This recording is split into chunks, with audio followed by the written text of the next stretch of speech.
அனைவருக்கும் தெய்வீக வணக்கம். நான் உங்கள் Karthik. Welcome to divine truth YouTube channel. இன்னைக்கு நம்ம பார்க்க போறது இன்றைய தினம் ஏப்ரல் மாதம் 4ஆம் தேதி வியாழக்கிழமை. அற்புதமான ஒரு மேஜிக் டே. ஆற்றல் மிக்க இந்த எண்கணித எந்திரத்தை ஒரே ஒரு முறை வரைந்து இப்படி பாருங்கள். நீங்கள் நினைத்த ஒரு காரியம் மின்னல் வேகத்தில் முடியும். நம்ம யூடியூப் சேனல்ல இன்றைய சூட்சமமான இந்த 444 மேஜிக் டேவை முன்னிட்டு ஆல்ரெடி ஒரு சிறப்பு பதிவை நம்ம அப்லோட் பண்ணியிருக்கோம். அந்த மெத்தடை ஃபாலோ பண்ண போறவங்களும் இப்ப நம்ம பார்க்கும் இந்த மெத்தடையும் நீங்க சேர்க்கலாம். இதுல எந்த ஒரு மந்திரங்களோ பூஜைகளோ கிடையாதுங்க. எல்லாருமே தாராளமாக பயன்படுத்தலாம். பொதுவாகவே இந்த 444 அப்படின்றது சக்தி மிக்க ஒரு ஏஞ்சல் நம்பர். நீங்க கூகுள் பண்ணி பார்த்தாலே தெரியும். இந்த நம்பரை சூட்சமமாக ஒரு எந்திரத்தில் எழுதி பார்க்கும் முறையை தான் இப்ப நம்ம பார்க்க போறோம். இன்றைய ஒரு நாள் மட்டும் இந்த மெத்தடை நீங்க ஃபாலோ பண்ணாலே போதும். நம்ம பதிவுகளை ரெகுலரா பார்க்கிறவங்களுக்கு தெரியும். நம்ம அப்லோட் பண்ணக்கூடிய அனைத்து வழிமுறைகளும் மிகவும் எளிமையானதாக இருக்கும். அதே நேரத்தில் உடனடியாக பலன்களை கொடுக்கக்கூடியவை. அதன் அடிப்படையில் இப்ப நம்ம பார்க்க போகும் இந்த மெத்தடும் பார்த்தீங்கன்னா இருக்கிறதுலயே ரொம்பவுமே சிம்பிளான ஒரு law of attraction method. So நம்ம சேனலுடைய அனைத்து சப்ஸ்கிரைபர்ஸ் மற்றும் வியூவர்ஸ் யாருமே நீங்க தவற விடாதீங்க. இந்த எண்கணித எந்திரத்தை எப்படி எந்த நேரத்தில் வரையணும், அதை எப்படி பார்க்கணும்ன்றத இந்த வீடியோல டீடைல்டா நம்ம தெரிஞ்சுக்கலாம். அதற்கு முன்னாடி நம்ம சேனலை இப்பதான் நீங்க ஃபர்ஸ்ட் டைம் பார்க்குறீங்கன்னா மறக்காம சப்ஸ்கிரைப் பண்ணிக்கோங்க. பக்கத்தில் இருக்க பெல் ஐகானையும் பிரஸ் பண்ணிக்கோங்க. அப்பதான் அப்லோட் பண்ற எல்லா பயனுள்ள தகவல்களும் உடனடியாக உங்களுக்கு நோட்டிபிகேஷன்ல வரும். முதல் விஷயம், இது ஒரு முழுமையான லா ஆஃப் அட்ராக்ஷன் மெத்தடா இருக்கிறதுனால இதற்கு எந்த விதமான கட்டுப்பாடுகளோ தடைகளோ கிடையாதுங்க. அதாவது நீங்க குளிச்சுட்டு தான் இந்த மெத்தடை யூஸ் பண்ணணும்னு கூட கிடையாது. அசைவம் நீங்க சாப்பிட்டிருந்தாலும் இந்த மெத்தடை யூஸ் பண்ணலாம். பெண்கள் தீட்டு நேரமாக இருந்தாலும் நீங்க தாராளமாக பயன்படுத்தலாம். பெண்கள் தீட்டுன்னு மட்டும் கிடையாதுங்க. வேறு எந்த வகையான தீட்டாக இருந்தாலும் நீங்க தவிர்க்கணும்ன்ற அவசியம் கிடையாது. வீட்ல இருந்து, ஒர்க் பண்ற இடம், பிசினஸ் பண்ற இடம், கோவில்ல இருந்துன்னு நீங்க இருக்கும் இடத்துல இருந்து இந்த டெக்னிக்கை ஃபாலோ பண்ணலாம். அடுத்த மிக மிக முக்கியமான விஷயம் டைமிங்ஸ் தாங்க. இந்த 444 நமக்கு எப்படி கிடைக்குதுன்னு பார்த்தோம்னா இன்றைய தேதியும் 4, மாதமும் 4 மற்றும் 4 மணிக்கு தாங்க இந்த மெத்தடையும் நம்ம ஃபாலோ பண்ண போறோம். அதாவது மாலை 4 மணி முதல் மாலை 4 மணி 59 நிமிடங்கள் வரை இருக்கும். இந்த இடைப்பட்ட நேரத்துல தாங்க இந்த மெத்தடை நம்ம ஃபாலோ பண்ணணும். அதுதான் மிகவுமே முக்கியமான விஷயம். தவிர்க்க முடியாத காரணத்தினால இந்த நேரத்தை தவற விட்டவங்க இந்த மெத்தடை நீங்க ஃபாலோ பண்ண முடியாதுங்க.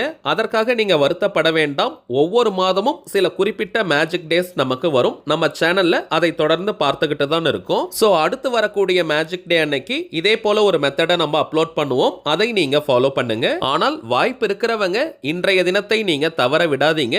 இந்த 444 மேஜிக் டேனாலே நம்முடைய எல்லா விதமான கோரிக்கைகளையும் நிறைவேற்றக்கூடிய ஆற்றல் உடையது. நம்ம சேனல்ல சமீப காலமாக எண்கணித எந்திரங்கள், அதாவது நம்பர்ஸை பயன்படுத்தி எந்திரங்களை பார்த்துக்கிட்டு இருக்கோம். அது நல்ல பலன்கள் கொடுக்கிறதாகவும் நீங்க கமெண்ட் பாக்ஸ்ல சொல்லியிருந்தீங்க. அதனால தாங்க இன்றைய தினமும் எண் 4ஐ அடிப்படையாக வைத்த ஒரு எண்கணித எந்திரத்தை நம்ம பார்க்க போறோம். இந்த எந்திரத்தை வரைவதற்கு ஒரு ஒயிட் கலர் அன்ரூல்டு பேப்பர் நீங்க எடுத்துக்கோங்க. கோடு போட்ட பேப்பர்ல வரையக்கூடாதுங்க. கோடு போடாத வெள்ளை நிற பேப்பர்ல தாங்க நம்ம வரையணும். நீங்க ஸ்கேல்லாம் யூஸ் பண்ணி ரொம்ப ப்ராப்பரா வரையணும்னு கிடையாதுங்க. நீங்க ஃப்ரீ ஹேண்ட்லயே வரையலாம். ஸ்கேல் பயன்படுத்தாமலும் நீங்க வரையலாம். கிரீன் கலர், ரெட் கலர் அல்லது ப்ளூ கலர் பென் பயன்படுத்தி நீங்க வரையுங்க. பிளாக் கலர் கட்டாயமாக பயன்படுத்த கூடாதுங்க. கருப்பு நிறத்தில் வரையக்கூடாதுங்க. கிரீன், ரெட் அல்லது ப்ளூ கலர்ல எழுதக்கூடிய பென், பென்சில், மார்க்கர், ஹைலைட்டர், ஸ்கெட்ச்னு எதை வேணா நீங்க யூஸ் பண்ணிக்கலாம். நாம் வரைய வேண்டிய அந்த எந்திரம் இப்ப நம்ம டிஸ்பிளேல கூட தெரியுது பாருங்க. உள்ள இருக்கக்கூடிய நம்பர்ஸை மட்டும் ரொம்ப கேர்ஃபுல்லா நீங்க எழுதிக்கோங்க. அதுல நம்ம தப்பு பண்ண கூடாதுங்க. இந்த எந்திரத்தை வரைஞ்சிட்டு அதற்கு பின்னாடி சைடுல, அதாவது அந்த பேப்பருக்கு பின் பக்கத்துல உங்களுடைய கோரிக்கையை ஒரு வரியில அல்லது அதிகபட்சம் 2 வரியில நீங்க எழுதிக்கோங்க. ஏதாவது ஒரே ஒரு முக்கியமான கோரிக்கை அல்லது தேவைக்காக மட்டும் தாங்க இந்த மெத்தடை நீங்க யூஸ் பண்ணணும். நிறைய கோரிக்கைகளை நம்ம எழுதக்கூடாதுங்க. 2 கோரிக்கைகள் இருக்கிறவங்க நேற்றைய தினம் நம்ம ஒரு பதிவை பார்த்தோம். நம்ம சேனலுடைய லேட்டஸ்ட் வீடியோஸ்ல அதை நீங்க பார்த்தீங்கனாலே இருக்கும். அந்த மெத்தடை ஃபாலோ பண்றவங்க ஒரு கோரிக்கை நீங்க எழுதிக்கலாம். இந்த மெத்தடுக்கு நீங்க வேற ஒரு கோரிக்கையை பயன்படுத்திக்கலாம். நம்முடைய இன்னொரு சேனலான கார்த்திக்ஸ் ப்ரெடிக்ஷன் யூடியூப் சேனல்ல கூட இந்த 444 மேஜிக் டேவை முன்னிட்டு ஒரு சிறப்பு பதிவை நம்ம அப்லோட் பண்ணியிருக்கோம். ஆனால் நல்லா நோட் பண்ணிக்கோங்க, ஏதாவது ஒரு மெத்தட் அல்லது 2 மெத்தட் நம்ம ஃபாலோ பண்ணாலே போதும். நிறைய மெத்தட்ஸை நம்ம யூஸ் பண்ண கூடாதுங்க. மூணு மெத்தட்ஸையும் நம்ம யூஸ் பண்ணலாமான்னு கேட்டீங்கன்னா யூஸ் பண்ணக்கூடாதுங்க.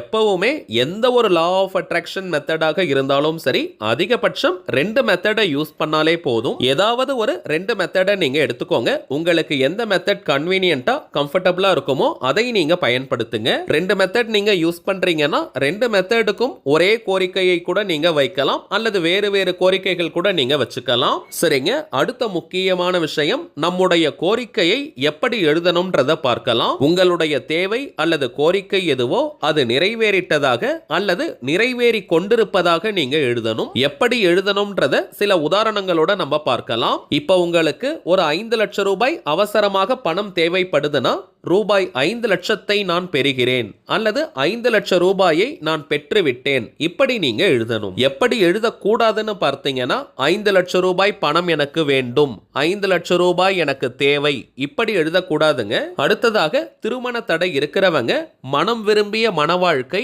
எனக்கு அமைந்து விட்டது அல்லது என் மனதிற்கு பிடித்த திருமண வாழ்க்கையை நான் வாழ்ந்து கொண்டிருக்கிறேன், இப்படி நீங்க எழுதணும். எப்படி எழுதக்கூடாதுன்னு பார்த்தீங்கன்னா, எனக்கு திருமணம் நடக்கணும், எனக்கு நல்ல வரன் வேண்டும், கிடைக்கணும், வேண்டும், நடக்கணும்னு எதிர்காலத்துல வாக்கியங்கள் இருக்கக்கூடாதுங்க. அடுத்ததாக, ஒரு உத்தியோகத்திற்காக நீங்க ட்ரை பண்ணிக்கிட்டு இருக்கீங்கன்னா, எனக்கு பிடித்த கம்பெனியில் நல்ல சம்பளத்துடன் வேலை கிடைத்து விட்டது, இப்படி நீங்க எழுதுங்க. அல்லது நான் எதிர்பார்த்த கம்பெனியில் நல்ல சம்பளத்துடன் மகிழ்ச்சியாக நான் வேலை செய்கிறேன், இப்படி நீங்க எழுதலாம். அடுத்ததாக, உடல் ரீதியான பிரச்சனைகள் இருக்கிறவங்க ஒவ்வொரு நாளும் என்னுடைய ஆரோக்கியம் பெருகிக் கொண்டே போகிறது, இப்படி நீங்க எழுதணும். அல்லது நான் மிகவும் ஆரோக்கியமாக இருக்கிறேன், இப்படியும் நீங்க எழுதலாம். ஒரு பேராகிராஃப் மாதிரி வளவலன்னு எழுதக்கூடாதுங்க. சிம்பிளா ஷார்ட்டா நீங்க எழுதுங்க.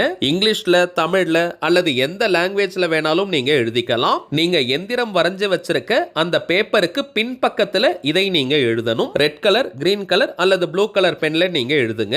இப்ப அதிகமான கடன் இருக்கிறவங்க அல்லது அடகு வைத்த நகைகள் மற்றும் சொத்துக்களை மீட்கணும்னு நினைக்கிறவங்க, கடனை நான் அடைத்து விட்டேன் அல்லது கடனை நான் அடைக்கிறேன், அடகு வைத்த நகையை நான் மீட்கிறேன், இது போல எழுதக்கூடாதுங்க. கடன், அடகு, நோய், இது போன்ற வார்த்தைகளை நம்ம எழுதக்கூடாதுங்க. உங்களுடைய கடன் தீரணும் அல்லது அடகு வைத்த நகையை நீங்க மீட்கணும்னா அதற்கு தேவைப்படுவது பணம் தாங்க. பணம் அப்படின்றது நேர்மறையான வார்த்தை, பாசிட்டிவான ஒரு வேர்ட். சோ உங்களுடைய கடன் பிரச்சனை தீர அல்லது அடகு வைத்த நகைகளை மீட்க எவ்வளவு பணம் தேவையோ அந்த பணத்தை பெறுவதாக அல்லது பெற்றுவிட்டதாக நீங்க எழுதணும். சரிங்க, இப்ப நீங்க எந்திரத்தை வரைஞ்சிட்டு அதற்கு பின்பக்கத்துல கோரிக்கையை எழுதியதற்கு பிறகு 2 முதல் 5 நிமிடங்களுக்கு அந்த எந்திரத்தையும் நீங்க எழுதி வச்சிருக்க அந்த கோரிக்கையையும் பாருங்க. மொத்தமாக 2 முதல் 5 நிமிடங்களுக்கு நீங்க பார்த்தாலே போதும்.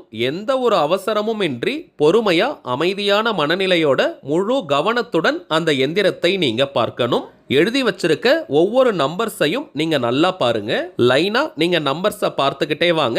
அதற்கு பிறகு இந்த பேப்பரை திருப்பி நீங்க எழுதி வச்சிருக்க அந்த கோரிக்கையையும் படிங்க. ரிப்பீட்டடா நீங்க சில முறைகள் இதை செய்யலாம். ஒரு தியானத்திலிருந்து பார்ப்பதை போல பொறுமையா இதை நீங்க பார்க்கணும். கவனம் சிதறக்கூடாதுங்க. ஒரே ஒரு நாள் மட்டும் தான் இந்த மெத்தடை நம்ம ஃபாலோ பண்ண போறோம். சோ எந்த ஒரு அவசரமும் இல்லாம பொறுமையா நீங்க பாருங்க. மாலை 4 மணி முதல் 4:59 வரை இருக்கும் இந்த இடைப்பட்ட நேரத்துக்குள்ள இந்த மெத்தடை நீங்க கம்ப்ளீட் பண்ணணும். இப்ப நீங்க பார்த்து முடித்ததற்கு பிறகு அந்த எந்திரத்தை ஒரு நோட்புக் உள்ள அல்லது உங்க பேக்ல, லாக்கர்லன்னு ஒரு சேஃப்டியான இடத்துல நீங்க வச்சிருங்க. எந்த கோரிக்கைக்காக இந்த மெத்தடை நீங்க ஃபாலோ பண்ணீங்களோ அது நிறைவேறினதற்கு பிறகு அந்த பேப்பரை நீங்க எரிச்சிடுங்க. கோரிக்கை நிறைவேறியதற்கு பிறகு எந்த நாள், எந்த கிழமை, எந்த நேரத்துல வேணாலும் அந்த பேப்பரை நீங்க எரிக்கலாம். இப்ப நம்ம பார்த்ததை போல கரெக்டா இந்த மெத்தடை நீங்க ஃபாலோ பண்ணி பாருங்க. மின்னல் வேகத்தில் உங்களுடைய அந்த கோரிக்கை நிறைவேறும். சரிங்க, அவ்வளவுதான் இந்த பதிவு. நிச்சயமா உங்களுக்கு பயனுள்ளதா இருந்திருக்கும்னு நினைக்கிறேன். மேலும் இந்த வீடியோ உங்களுக்கு பிடிச்சிருந்தா மறக்காம லைக் பண்ணுங்க. நம்ம சேனலையும் சப்ஸ்கிரைப் பண்ணிக்கோங்க. தேவைப்பட்டுச்சுன்னா உங்க ஃப்ரெண்ட்ஸ் அண்ட் ஃபேமிலிக்கும் இந்த வீடியோவை ஷேர் பண்ணுங்க. அடுத்ததா இன்னொரு முக்கியமான தலைப்போட நான் உங்களை சந்திக்கிறேன். என்றும் அன்புடன் கார்த்திக். நன்றி.